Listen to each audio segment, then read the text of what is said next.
4. Cuando los 5, si se incluía a Acho, se acostaron tras el festín de los bollos de bola, Eddie y Jake ya estaban alejados de la mente y las preocupaciones de Roland. Su concentración se centraba en Susana. El pistolero estaba bastante seguro de que aquella noche volvería a deambular y de que él volvería a seguirla.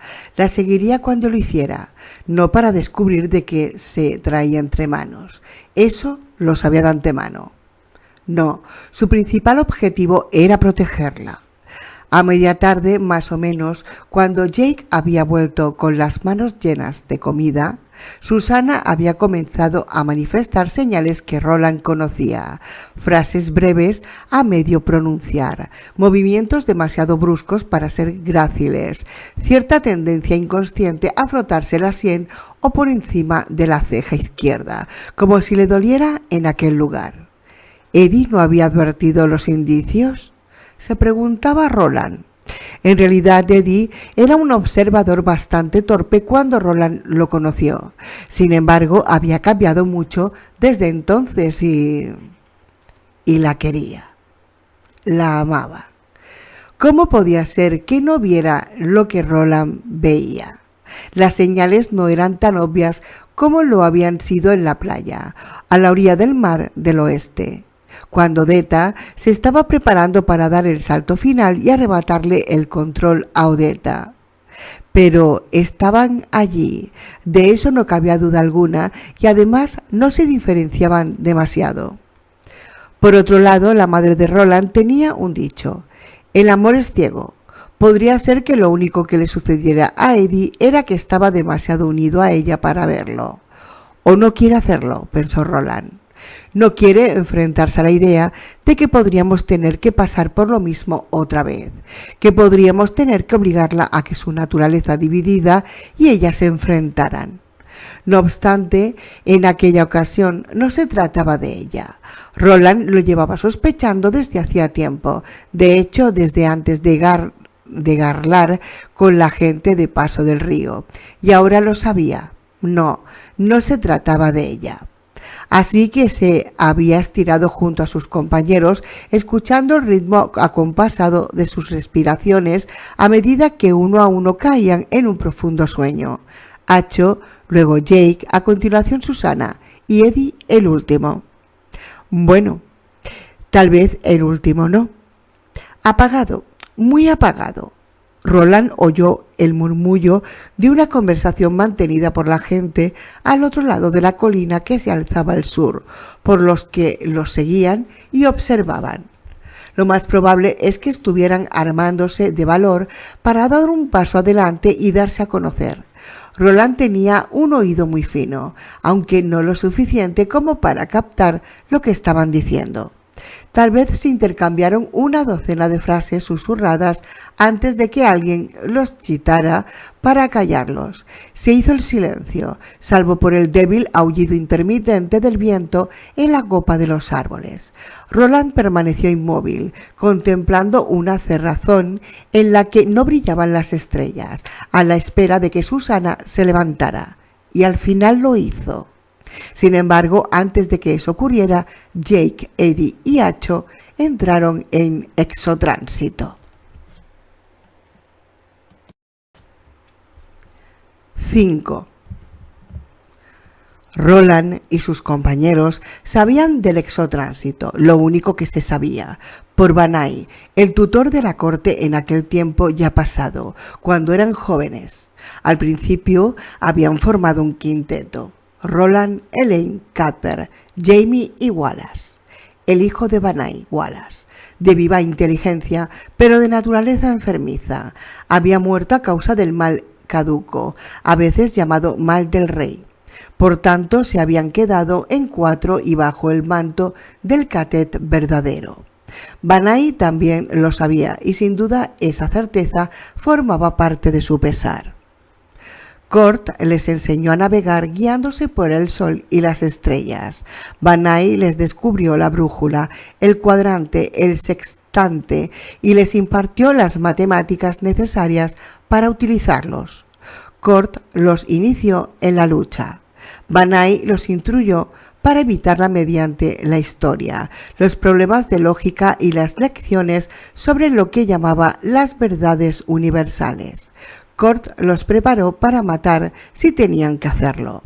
Van Eyck, con su sonrisa relajada y benévola, aunque distraída, les descubrió que la violencia empeoraba los problemas en vez de resolverlos. La llamaba la estancia vacía, en la que los sonidos reales se veían distorsionados por el eco. Les impartió física, lo que se sabía, les impartió química, lo que quedaba de ella. Les enseñó a acabar frases del tipo: ese árbol es como un... Cuando corro me siento tan feliz como un... Y no pudimos evitar reírnos porque...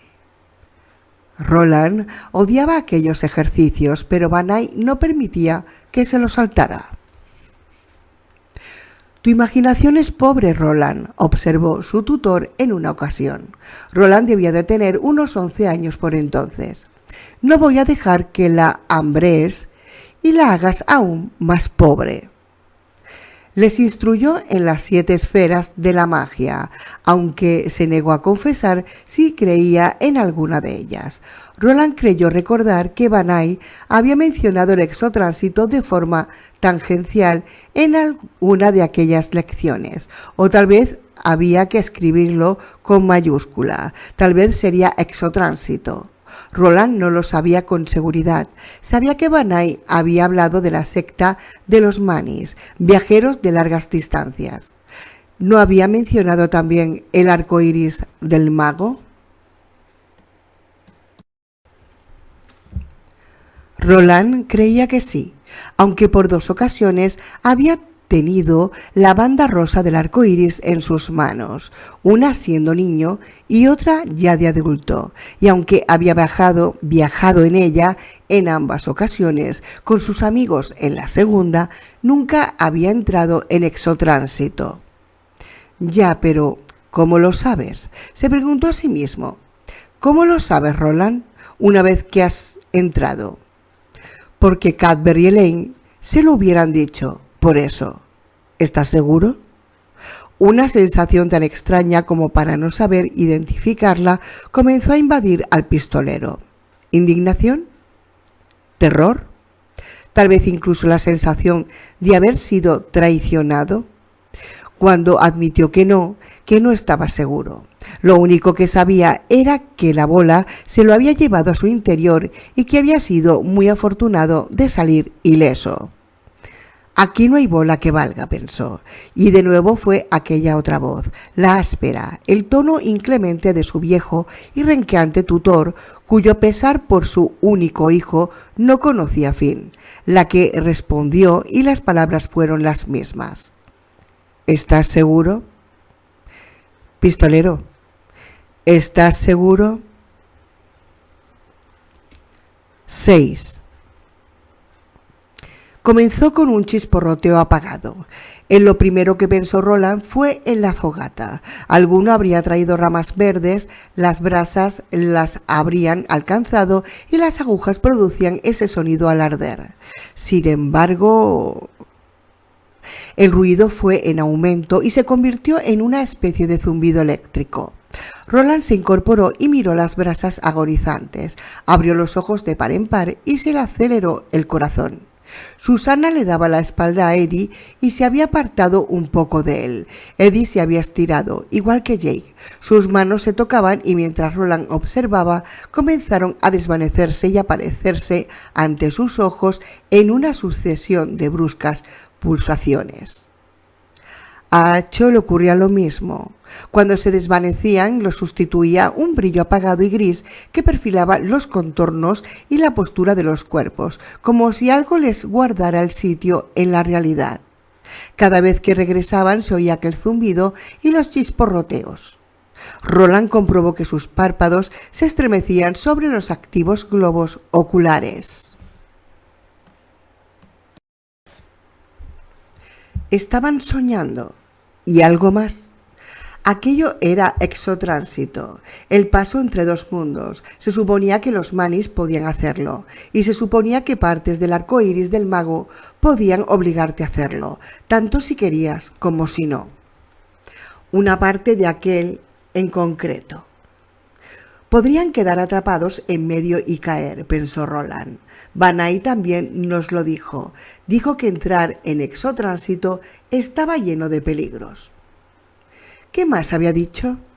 Roland no tuvo tiempo para ponerse a recordarlo porque en ese momento Susana se incorporó.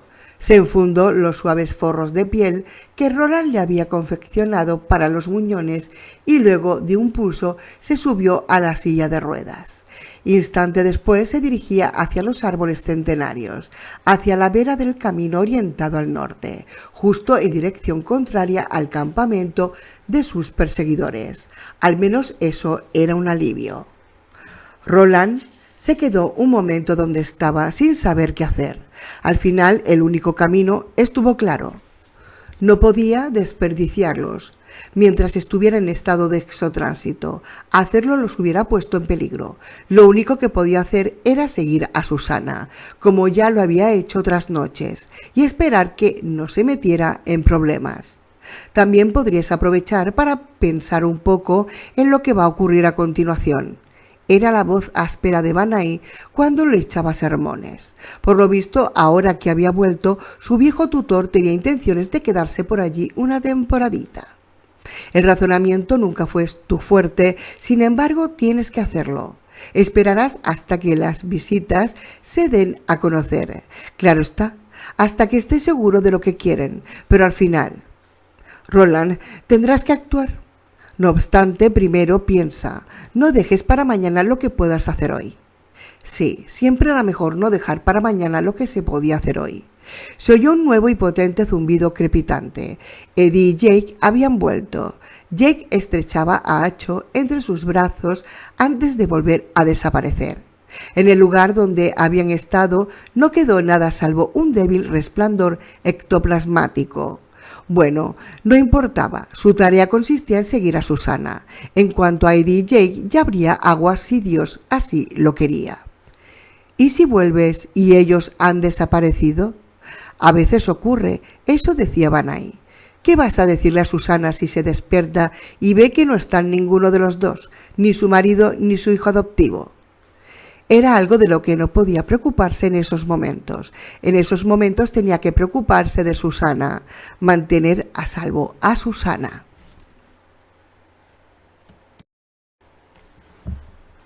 ¡7! Al norte del camino, los ancianos árboles de troncos inabarcables se alzaban a una distancia considerable los unos de los otros. Sus ramas se entrelazaban y creaban un frondoso dosel sobre las cabezas, pero a ras de tierra había espacio suficiente para la silla de ruedas de Susana, por lo que ésta avanzaba a gran velocidad, abriéndose camino entre los enormes fustaferros y pinos, rodando cuesta abajo sobre la fragante hojarasca de agujas y mantillo. Susana no, ni Deta u Odeta, esta se hace llamar Mía. Por Roland como si se hacía llamar Reina de los Días Verdes, siempre y cuando regresara sana salva y los otros dos estuvieran allí cuando lo hiciera.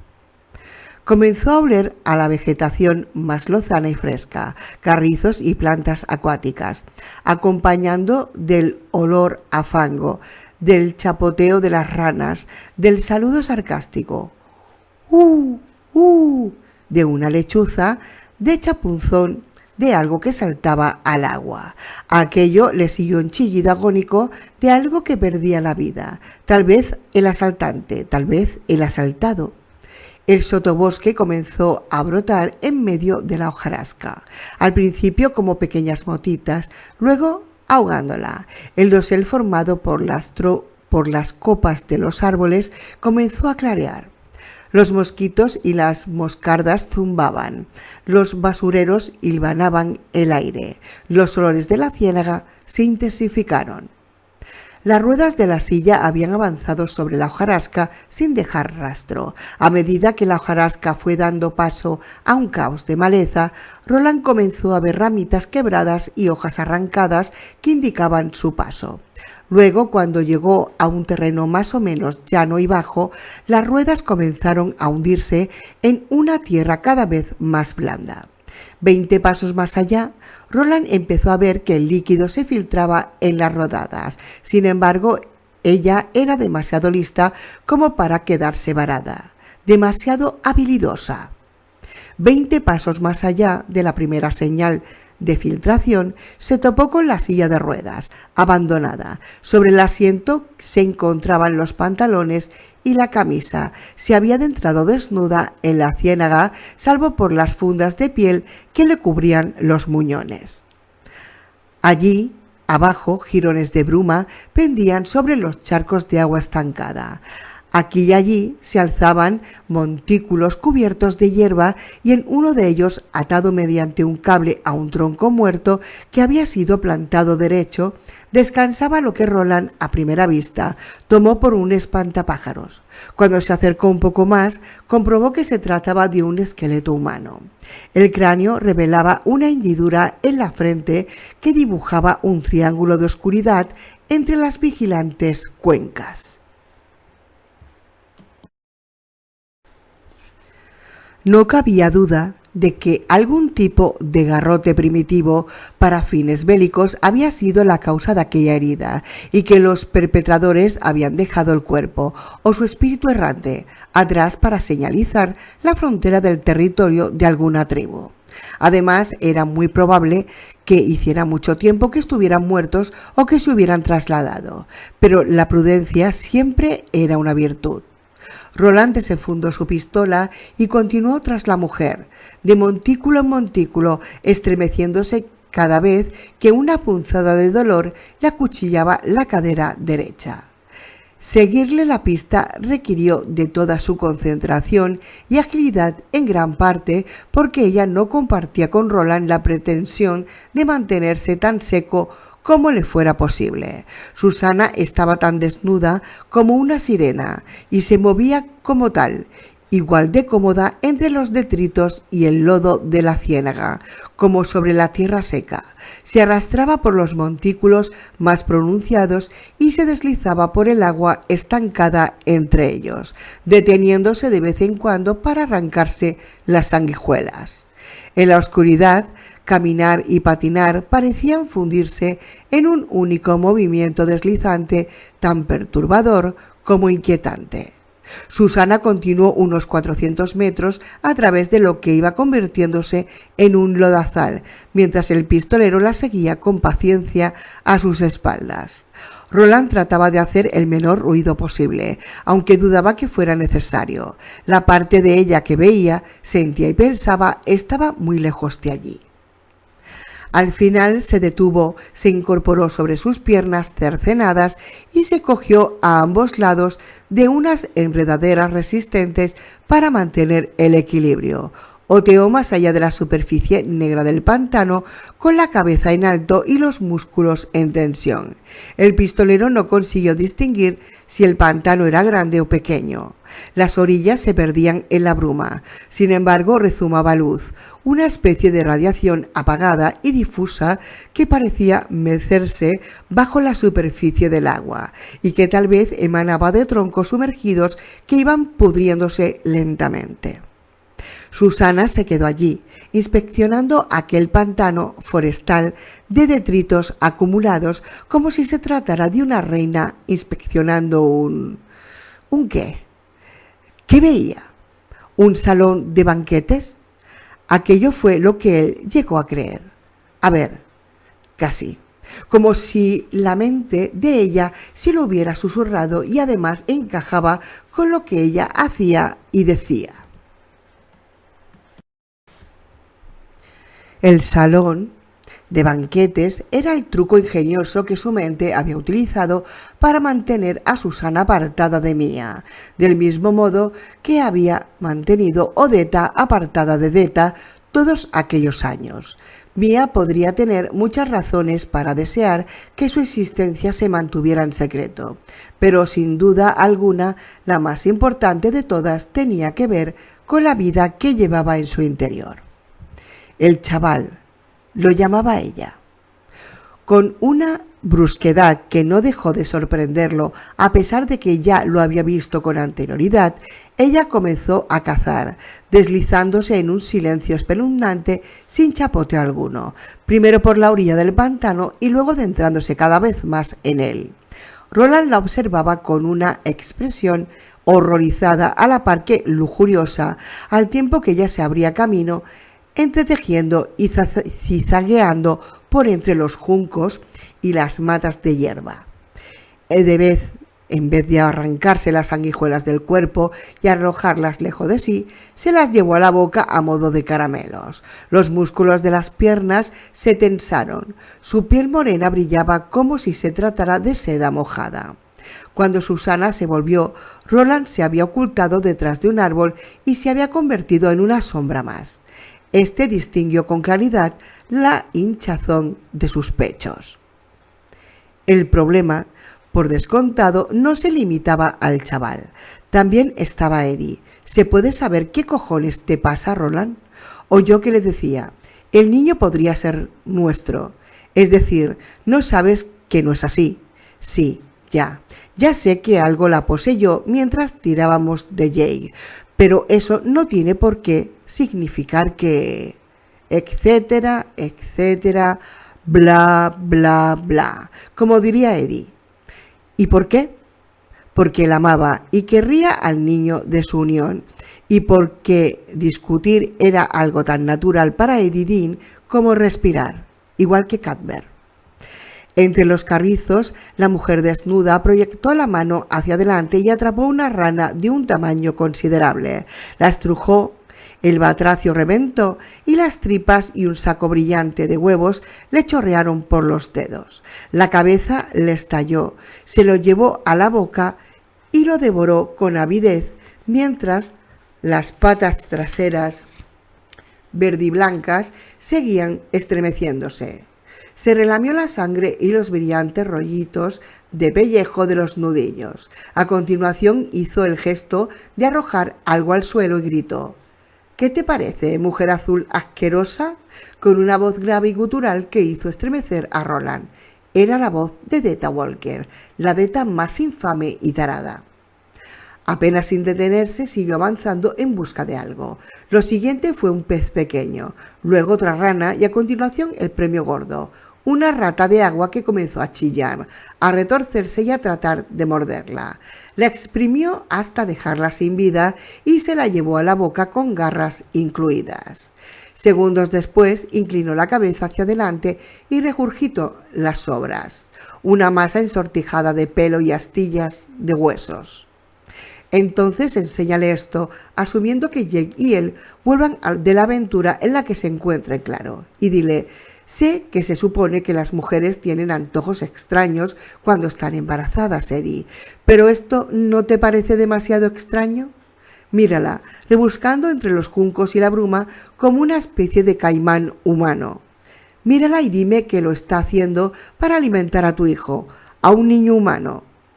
Seguiría llevándole la contraria y Roland lo sabía. Lo que ignoraba era lo que la propia Susana haría cuando Roland le dijera que estaba gestando algo a lo que se le antojaba carne cruda en mitad de la noche. Y por si eso fuera poco, encima estaba lo del exotránsito y los extraños que los seguían, aunque los extraños eran el menor de sus problemas. De hecho, su presencia incluso lo reconfortaba. No sabía qué querían y sin embargo lo sabía.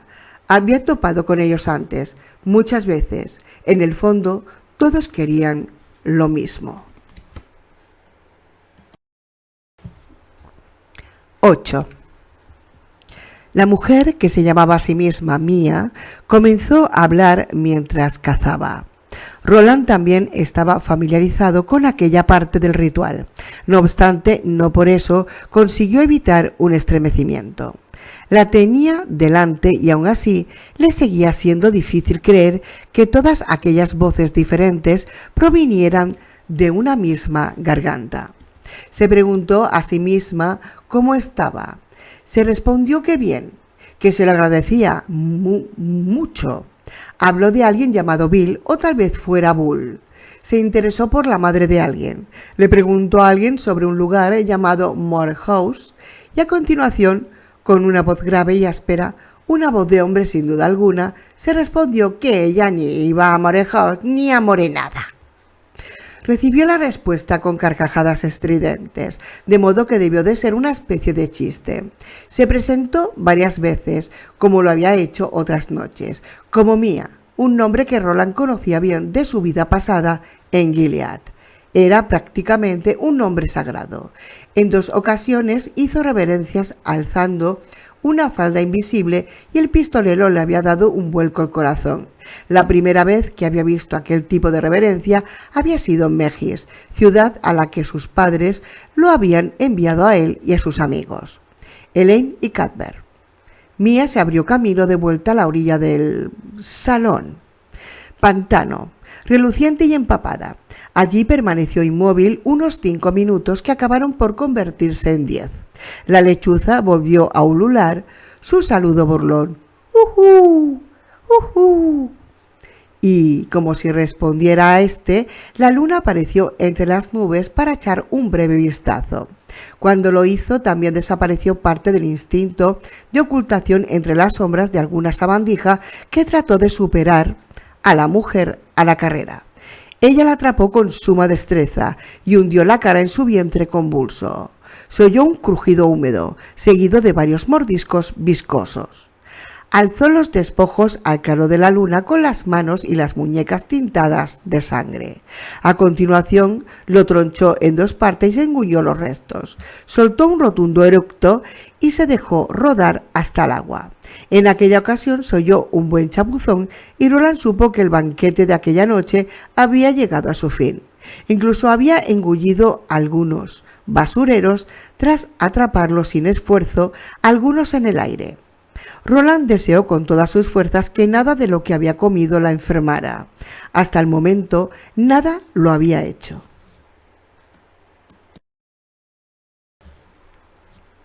Mientras ella se acicalaba y se limpiaba como podía el barro y la sangre, Roland volvió sobre sus pasos, poniendo los 5 sentidos y haciendo caso omiso del dolor cada vez más recurrente de su cadera.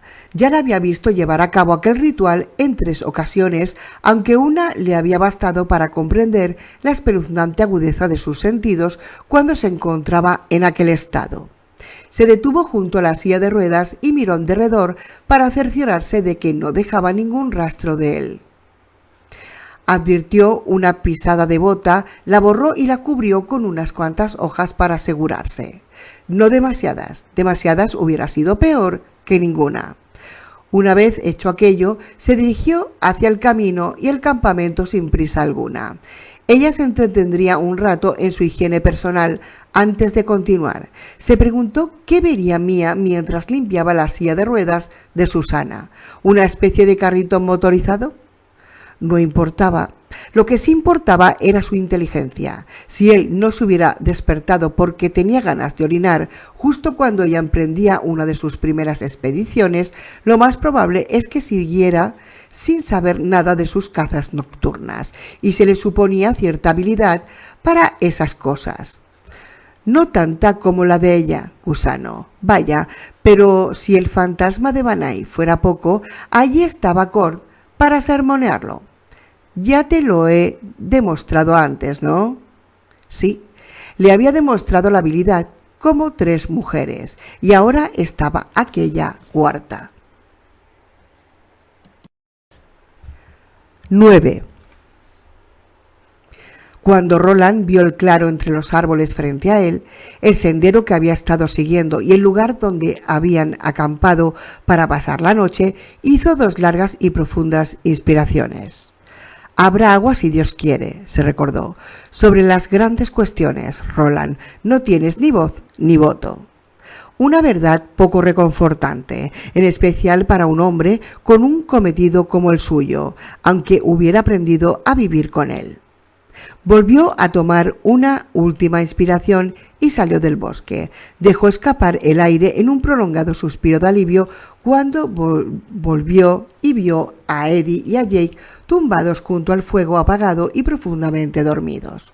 La mano derecha de Jake entrelazada con la izquierda de Eddie. Cuando el pistolero había seguido a Susana fuera del campamento, ahora rodeaba el cuerpo de Acho. El Brambo abrió un ojo y miró a Roland. Luego lo volvió a cerrar. Roland no la oyó volver, pero de todos modos sintió su presencia. Se tumbó con rapidez de medio lado y ocultó su rostro bajo la parte interior del codo. Desde aquella posición contempló la escena cuando la silla de ruedas salía del bosque. La había limpiado con rapidez, pero con eficacia. Roland no consiguió distinguir ni una sola mancha de barro. Los radios brillaban bajo la luz de la luna. Aparcó la silla donde la había encontrado, se dejó resbalar con su gracilidad habitual y se dirigió hacia donde descansaba Eddie. Roland observó con cierta angustia cómo se aproximaba la silueta durmiente de su marido. Pensó que cualquiera que hubiera conocido a Detta Walker la habría sentido, porque la mujer que se hacía llamar madre se asemejaba demasiado a lo que había sido Detta. Inmóvil por completo, como alguien durmiendo en la mona más profunda, Roland se preparó para actuar. A continuación, ella retiró hacia atrás el cabello de la cara de Eddie y lo besó en la depresión de la sien. La ternura que revelaba aquel gesto le dijo al pistolero todo lo que necesitaba saber.